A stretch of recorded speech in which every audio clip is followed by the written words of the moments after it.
Hello नमस्ते, मेरा नाम प्रशांत है। सबसे पहले बहुत बहुत धन्यवाद चैनल पे आने के लिए।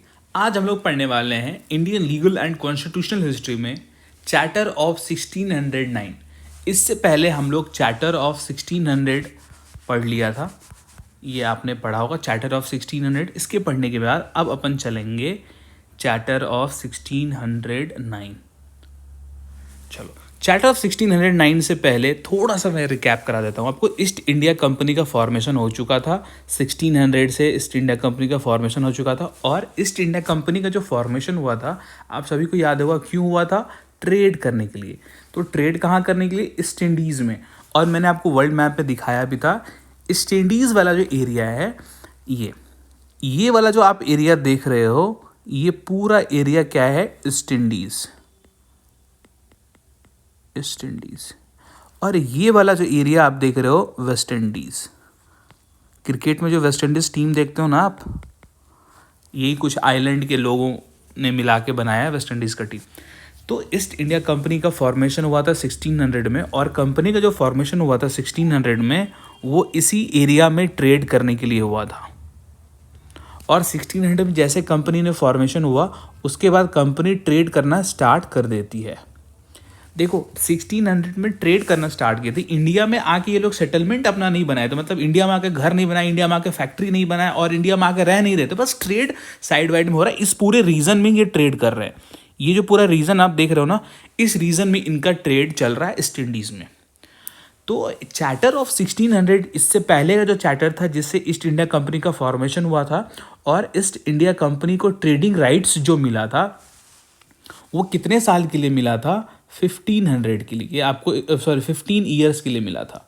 15 साल के लिए ही ये कंपनी का फॉर्मेशन हुआ था। और 15 साल तक यदि ये कंपनी प्रॉफिटेबल रहती है, कंपनी यदि प्रॉफिटेबल नहीं होती है इन केस, तो 2 साल का पहले नोटिस देना पड़ेगा आपको। 2 साल का नोटिस देके ये कंपनी को ख़त्म करा जा सकता था। ठीक है, ये आपने 1600 के चार्टर में पढ़ लिया था कि कंपनी का ड्यूरेशन था 1500 का।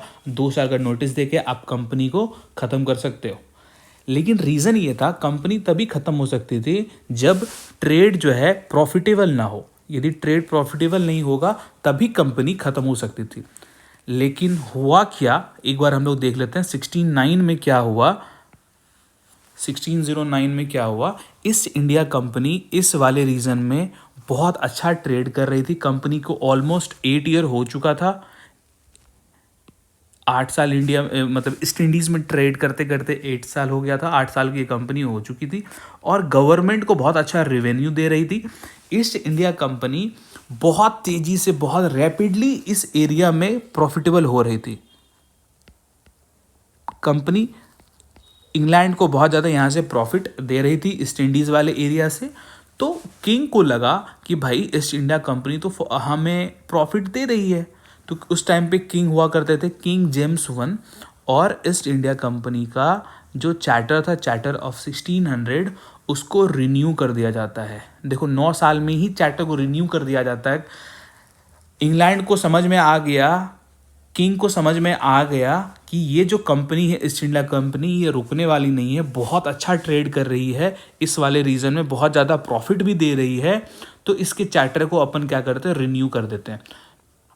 तो चार्टर जो है ईस्ट इंडिया कंपनी का रिन्यू हो जाता है। अब रिन्यू करना है तो कैसे करना है? उसके लिए भी तो डॉक्यूमेंट देना पड़ेगा ना भाई। रिन्यू ऐसा तो नहीं हो जाएगा। तो उसके लिए एक नया चार्टर आया, चार्टर ऑफ 1600। बहुत लोग इसको चार्टर, बहुत लोग चार्टर्ड, आप अपने हिसाब से देख लो क्या प्रोनाउंस कर सकते हो। तो चार्टर ऑफ 1609 आया। ठीक है, 1609 का चार्टर आ चुका है। 1609 के चार्टर से क्या हुआ? ईस्ट इंडिया कंपनी का जो मोनोपोली था इस रीजन में ट्रेड करने का, ये वाला जो रीजन आप देख रहे हो, इस रीजन में ट्रेड करने का जो मोनोपोली था ईस्ट इंडीज़ में, उसको नेवर एंडिंग कर दिया गया। एक वर्ड है यहाँ पे, नेवर एंडिंग। आपको तो पता है, मोनोपोली का मतलब ये है कि ये जो लंदन की कंपनी है, यहाँ लंदन में सिर्फ एक कंपनी, ऐसे तो लंदन में बहुत सारी कंपनियां थी, सिर्फ ईस्ट इंडिया कंपनी ही इस वाले रीजन में ट्रेड कर सकती है। ये जो पूरा रीजन देख रहे हो आप, ईस्ट इंडीज़ वाला रीजन, इस रीजन में सिर्फ ईस्ट इंडिया कंपनी ही ट्रेड कर सकती है, इसी को बोलते हैं monopoly. Means east India company के पास ही मोनोपोली था। तो ये मोनोपोली को नेवर एंडिंग कर दिया गया, मतलब कि भाई आपका ये जो मोनोपोली है कभी खत्म नहीं होगा।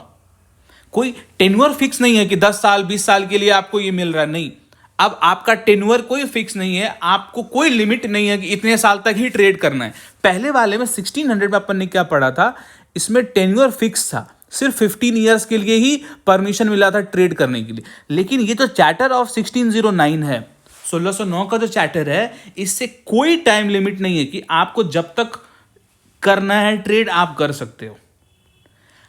एक सवाल यह आता है, क्या कंपनी को खत्म करा जा सकता है कि नहीं, टर्मिनेट करा जा सकता है कि नहीं? बिल्कुल करा जा सकता है कंपनी को टर्मिनेट, लेकिन आपको 3 साल का पहले नोटिस देना पड़ेगा। 3 साल का नोटिस देके आप खत्म कर सकते हो।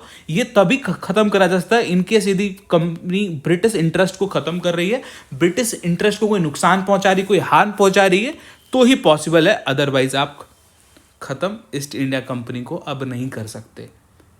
तो आई होप ये आपको क्लियर हो गया होगा। 1609 में ईस्ट इंडिया कंपनी को कोई टाइम लिमिट नहीं है। इसमें 2 बात ध्यान रखना है, कोई लिमिट नहीं है टेन्योर पे, और जो मोनोपोली था ईस्ट इंडिया कंपनी का वो नेवर एंडिंग कर दिया गया, मतलब उस पर कोई नहीं है। अब इंग्लैंड की कोई कंपनी आके यहाँ पे, मतलब नेवर एंडिंग कर दिया गया मोनोपोली को, ये आप ध्यान रखना।